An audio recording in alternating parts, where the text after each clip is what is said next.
Ce n'est pas la vie qui est courte, c'est nous qui la gaspillons. Sénèque. Nous vivons à une époque où tout va vite.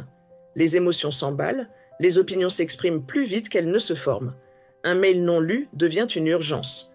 Un regard qui fuit devient une menace. Et dans le bruit des notifications, des attentes, des images projetées, nous oublions d'habiter notre propre existence. Le moindre désaccord devient une crise. La moindre contrariété, une trahison. La moindre solitude, une angoisse. Alors on cherche des réponses, des recettes, des raccourcis vers le calme. Mais plus on cherche, plus on s'éloigne. Parce qu'on cherche à l'extérieur une paix qui depuis toujours vit à l'intérieur. C'est là que le stoïcisme entre en scène. Pas comme une idéologie froide, ni comme une posture détachée, mais comme un art du discernement, une discipline de l'âme, un chemin pour apprendre à voir clairement, à sentir profondément, sans être emporté. Et si la sagesse consistait non pas à fuir le monde, mais à tenir debout en son sein? Et si, dans cette époque frénétique, revenir au texte de Marc Aurèle ou d'Épictète était l'acte le plus subversif que l'on puisse poser? Dans cet épisode, on va plonger ensemble dans les fondements du stoïcisme, pas pour devenir impassible, mais pour redevenir souverain, calme, lucide, ancré, au milieu du tumulte.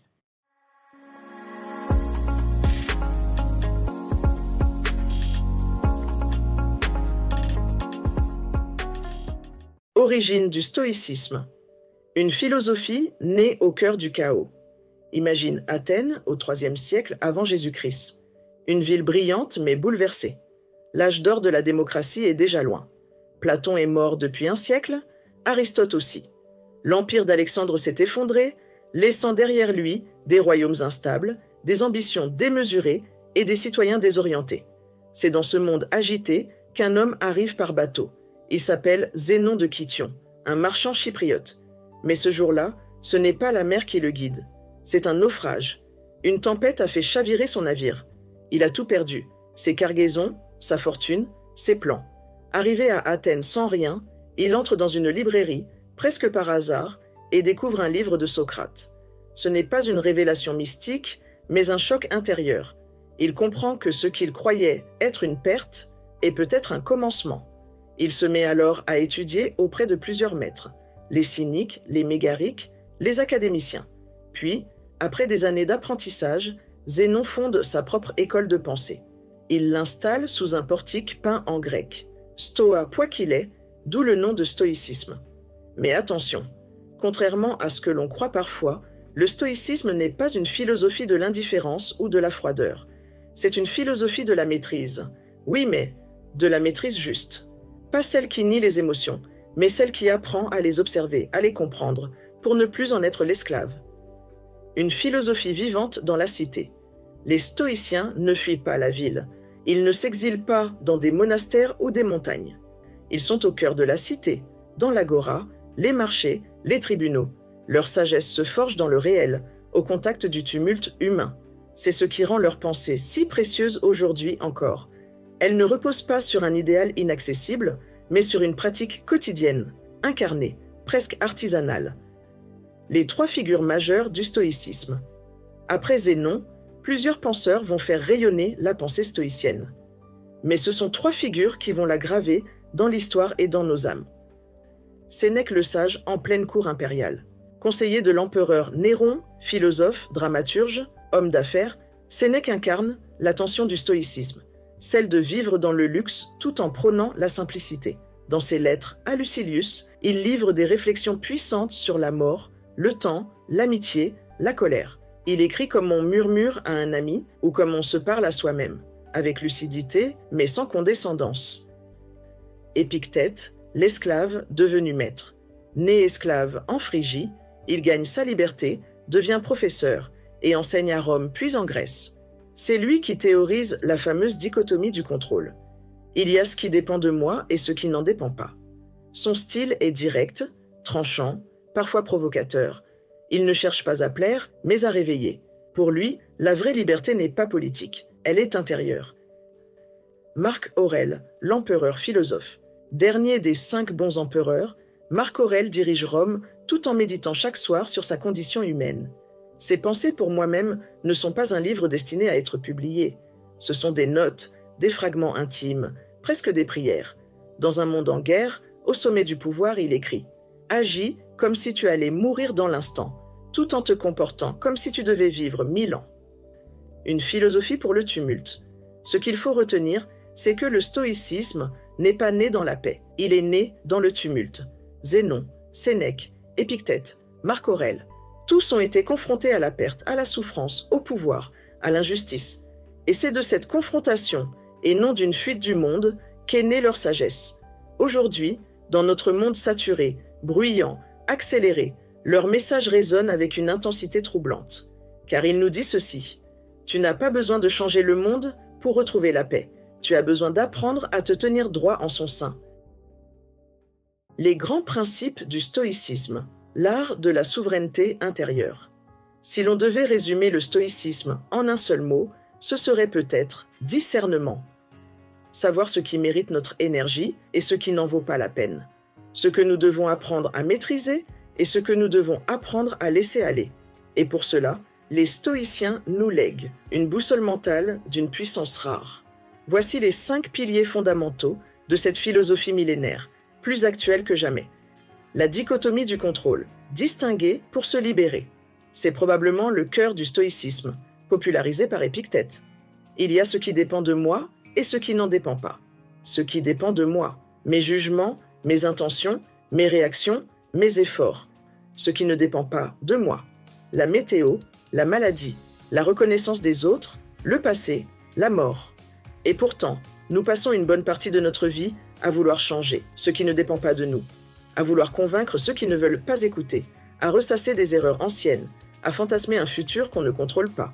La lucidité stoïcienne, c'est apprendre à remettre son énergie là où elle est utile. Non pas pour devenir passif, mais pour devenir efficace. Le stoïcien n'est pas indifférent, il est concentré. Le pouvoir du moment présent, là où tout se joue. Marc Aurèle l'écrivait ainsi. « Ne laisse pas le futur te troubler. Tu y parviendras avec la même raison qui te guide aujourd'hui. » Le stoïcisme n'est pas une course vers l'illumination. C'est un recentrage radical sur l'instant. Ce que je fais maintenant. Ce que je pense maintenant. Ce que je choisis de nourrir maintenant. Car c'est dans le présent que tout se joue. Pas dans le souvenir, pas dans le fantasme, pas dans le « quand j'aurai ceci, alors je serai cela ». Le stoïcien n'attend pas la paix. Il la pratique ici et maintenant. Et ce simple retour au réel est peut-être le plus puissant des antidotes modernes à l'anxiété. L'obstacle est le chemin. Transformer la difficulté en force. Ce qui entrave le chemin devient le chemin. Marc Aurèle. Voici une reformulation contemporaine d'un principe fondamental du stoïcisme que Ryan Holiday a rendu célèbre. Ce qui fait obstacle à l'action fait avancer l'action. En d'autres termes, chaque épreuve peut devenir un tremplin, mais seulement si l'on change notre regard. Le stoïcien ne nie pas la difficulté.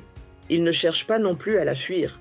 Il la regarde, il l'accueille et il se demande « Que vient-elle m'apprendre ?» Une trahison peut éveiller notre discernement. Un échec peut renforcer notre humilité. Un rejet peut affermir notre ancrage. La souffrance n'est pas toujours un piège. Parfois, c'est une forge. La vertu comme seul bien véritable, être plutôt qu'avoir. Pour les stoïciens, le bien ultime n'est ni le plaisir, ni la réussite sociale, ni le confort matériel. Le seul bien véritable, c'est la vertu, c'est-à-dire la qualité de l'âme. Il distingue 4 vertus cardinales: la sagesse, comprendre, discerner, apprendre à penser. Le courage, affronter la peur, la douleur, la perte. La tempérance, savoir dire non, se contenir, rester juste. La justice, agir avec droiture, au service du bien commun. Cette vision n'est pas moralisatrice, elle est libératrice, parce qu'elle replace le pouvoir là où il est réellement, à l'intérieur. Le stoïcien ne dépend plus des applaudissements. Il se juge selon ses principes. Il ne court plus après la validation. Il cherche la justesse. Memento mori, se souvenir de la mort pour mieux vivre.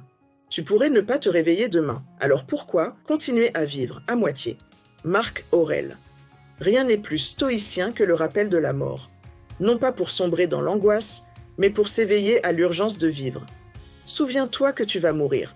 Non pour t'effrayer, mais pour réveiller en toi ce qui compte vraiment.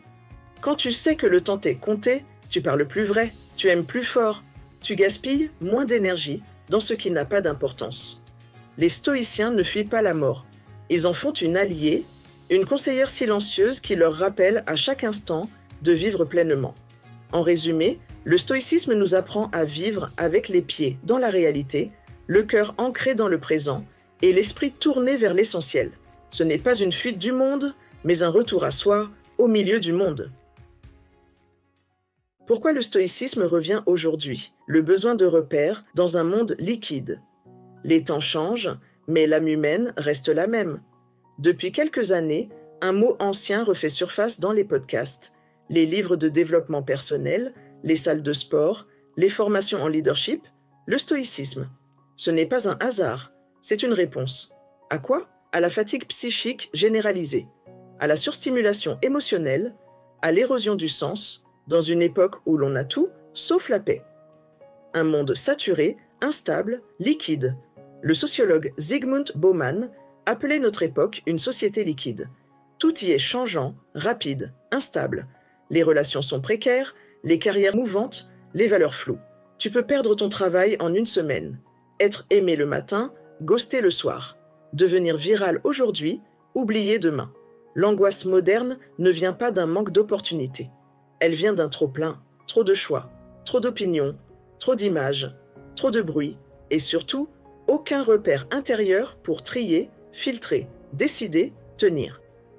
Le stoïcisme comme antidote à la fragilité émotionnelle. Dans cette mer déchaînée, le stoïcisme apparaît comme une ancre intérieure, pas un dogme, une pratique, un art de tenir debout. Car ce que le stoïcisme propose, ce n'est pas une promesse de bonheur, mais une structure mentale solide pour faire face à l'adversité. Quand tout change autour de toi, le stoïcisme t'offre une stabilité. Quand tu es submergé d'émotions, il t'offre un recul.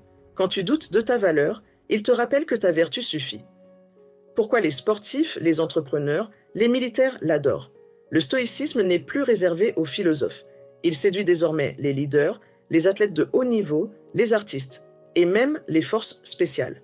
Pourquoi? Parce qu'il enseigne la discipline mentale sans laquelle aucun succès durable n'est possible. Un sportif perd un match, il revient à l'entraînement. Il ne dramatise pas, il s'ajuste.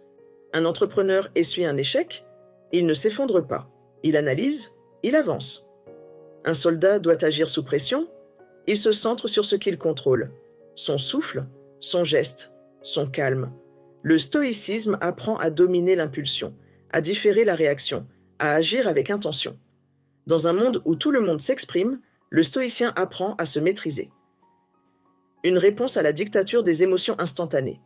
Les réseaux sociaux ont installé une culture de la réaction immédiate. Un tweet, un commentaire, une story, et nos humeurs se déchaînent. Une remarque, c'est une attaque. Une critique, c'est une trahison. Une divergence, c'est une guerre. Le stoïcien, lui, prend une respiration de plus. Il choisit son rapport aux choses. Ce ne sont pas les choses elles-mêmes qui nous troublent, mais l'opinion que nous en avons. Épictète. Ce n'est pas fuir le débat, c'est élever le niveau, faire de la conscience un filtre et non un champ de bataille. Le besoin d'une sagesse accessible, pratique, universelle. Si le stoïcisme séduit autant aujourd'hui, c'est aussi parce qu'il ne demande ni dogme, ni foi, ni appartenance. Il ne te demande pas de croire. Il te propose d'essayer, et il s'applique à tout. Tu es salarié en burn-out? Le stoïcisme t'aide à discerner l'essentiel. Tu es parent dépassé? Il t'aide à réagir avec calme, pas avec stress. Tu es étudiant, perdu? Il t'aide à bâtir une boussole intérieure. C'est une philosophie transversale qui ne s'impose pas, elle se cultive. Un retour à l'essentiel, à contre-courant du monde moderne. Le stoïcisme n'est pas à la mode parce qu'il est cool. Il est à la mode parce qu'il est nécessaire. Il représente une contre-culture radicale dans un monde qui valorise l'hyper-réactivité alors qu'il propose le recul, l'image alors qu'il valorise l'âme, l'ego alors qu'il cherche l'humilité, la distraction alors qu'il réclame la présence. C'est un retour à ce que les Grecs appelaient l'eudémonia, non pas le plaisir mais la plénitude, l'alignement entre l'intérieur et l'extérieur, l'accord entre les actes et les valeurs. Dans le tumulte du monde, le stoïcisme ne nous rend pas insensibles. Il nous rend lucides, il nous rend forts, sans être fermés, ouvert sans être vulnérable, calme sans être absent. Et peut-être est-ce, là, ce que notre époque attend désespérément. Des êtres capables de rester intègres, là où tout s'effondre. Le stoïcisme au quotidien. Devenir souverain dans les gestes simples. Ne demande pas que les événements arrivent comme tu le veux. Accepte qu'ils arrivent comme ils arrivent, et tu seras heureux. Épictète. On pourrait croire que le stoïcisme est réservé aux philosophes en toge ou aux hauts dirigeants qui méditent entre deux décisions cruciales. Mais ce serait passé à côté de sa puissance réelle. Le stoïcisme est une pratique quotidienne, discrète, incarnée. C'est dans les détails du quotidien que la sagesse stoïcienne devient un outil de transformation. Quand quelqu'un te critique, le choix de ne pas réagir par l'ego. Tu publies quelque chose, tu fais une proposition, tu t'impliques et quelqu'un te critique, parfois avec justesse, parfois avec violence. Le réflexe, répondre, se défendre, ruminer, s'énerver. Mais le stoïcien s'arrête une seconde et se demande « Est-ce que cela dépend de moi ? Est-ce que cette critique dit quelque chose de vrai ? Est-ce que ma paix vaut ce combat ? S'il y a du vrai dans la critique, apprends. S'il n'y en a pas, laisse-la mourir. » Le stoïcisme n'interdit pas de répondre. Il invite à choisir quand et comment. C'est un refus de se faire piloter par l'ego, une décision de rester maître de soi. En amour, aimer sans s'attacher à la possession. Le stoïcisme n'est pas une philosophie froide. Il ne rejette pas l'amour, mais il rappelle que ce que nous appelons souvent amour est parfois une peur de perdre, une quête de contrôle. Le stoïcien aime en conscience. Il ne s'accroche pas. Il accompagne. Il observe. Il cultive la présence, mais pas la dépendance. Marc Aurèle écrivait « Aime les choses comme si tu devais les perdre ». Cela ne signifie pas aimer moins. Cela signifie aimer plus librement, sans attendre que l'autre comble un vide, sans confondre amour et besoin. Dans le conflit, choisir la paix plutôt que la domination. Un collègue te provoque. Ton partenaire t'agresse verbalement. Un inconnu t'insulte dans la rue. Tu as le choix. Te défendre coûte que coûte ou garder ta souveraineté. Le stoïcisme t'invite à distinguer la force de la brutalité, à répondre sans t'écraser, mais sans devenir l'autre. Si tu perds ton calme à cause d'un imbécile, qui est le vrai maître ? Cela ne signifie pas se taire. Cela signifie parler à partir d'un lieu clair. Dans l'échec, voir une épreuve, pas une condamnation. Tu rates un projet, tu échoues à un entretien, tu commets une erreur. Le stoïcien ne nie pas la douleur, mais il refuse de s'identifier à l'échec. Tu n'es pas ce que tu ressens, tu es ce que tu choisis de faire de ce que tu ressens.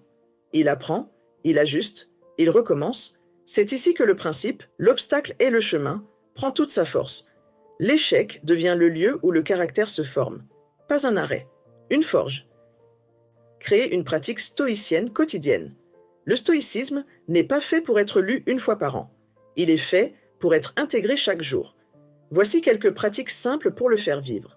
L'écriture du matin ou du soir. Chaque jour, pose-toi ces questions. Qu'est-ce qui dépend de moi aujourd'hui ? Quels obstacles puis-je transformer en entraînement ? Est-ce que je vis selon mes principes ou selon mes peurs ? Marc Aurèle le faisait chaque soir. Il écrivait pour revenir à lui-même. Fais de l'écriture un miroir de ton âme. La pause stoïcienne. Avant chaque réaction impulsive, respire, observe, choisis. Cette micro-pause est un exercice de liberté. Memento mori. Garde sur toi un symbole de la mort, un bracelet, une image, une citation. Pas pour t'effrayer, pour t'éveiller. Chaque jour peut être le dernier. Alors vis, parle, aime, comme si c'était vrai. Un stoïcisme doux, moderne, souple. Le stoïcisme du XXIe siècle n'a pas besoin d'être rigide. Tu peux être stoïcien et sensible, stoïcien et joyeux, stoïcien et imparfait. Ce n'est pas une posture, c'est une tension intérieure vers l'équilibre. Dans un monde qui pousse à l'exagération émotionnelle, à l'hyperréaction, à la dramatisation, le stoïcisme est une médecine invisible. Il ne supprime pas tes émotions. Il te redonne le pouvoir de les traverser sans qu'elles te dominent. Et si chaque action, chaque décision, chaque parole était une opportunité de redevenir souverain. Tenir bon dans l'orage. Le bonheur de ta vie dépend de la qualité de tes pensées. Marc Aurèle. Tu n'as pas besoin de devenir quelqu'un d'autre. Tu n'as pas besoin de t'exiler sur une montagne, ni de lire 20 livres sacrés. Tu as juste besoin de revenir à toi-même, encore et encore. Le stoïcisme n'est pas une mode, ce n'est pas une technique. C'est une posture intérieure, une manière de se tenir dans l'existence, même lorsque tout vacille. C'est le refus de céder à la panique, à la colère, à la distraction, à la plainte. Tu peux être pris dans une rupture douloureuse, un licenciement, un deuil, une trahison. Et au milieu de tout cela, décider de ne pas t'abandonner à toi-même, de rester lucide, de rester digne, de rester vivant. Les stoïciens ne disent pas que la vie est facile. Ils disent que tu es capable de la traverser et de devenir plus fort, plus vrai, plus libre, à chaque pas. Dans un monde qui te pousse à réagir, à consommer, à paraître, le stoïcisme te rappelle que ton seul vrai pouvoir est de choisir ta réponse. Tu peux choisir la paix au lieu de la colère. Tu peux choisir le silence au lieu de la dispersion. Tu peux choisir la justesse au lieu de la précipitation. Et si tu échoues, recommence. Chaque jour est une répétition. Chaque matin, une nouvelle scène à jouer. Ce n'est pas la perfection qui est demandée, c'est l'engagement. L'engagement à rester debout, même au cœur du chaos. Alors respire, reviens à toi et rappelle-toi, le calme que tu cherches n'est pas au bout du monde, il est déjà là, juste sous le tumulte, juste sous la peur. Je te remercie pour ton écoute et espère que cet épisode t'a aidé à prendre conscience de tes forces et de ce qu'il te faut améliorer. N'hésite pas à le partager si tu connais quelqu'un qui en a besoin. Pour continuer sur cette belle lancée, je t'invite à écouter la vidéo suivante. À très vite. Pour finir, je sais que je ne sais rien, cherchons ensemble pour en savoir plus.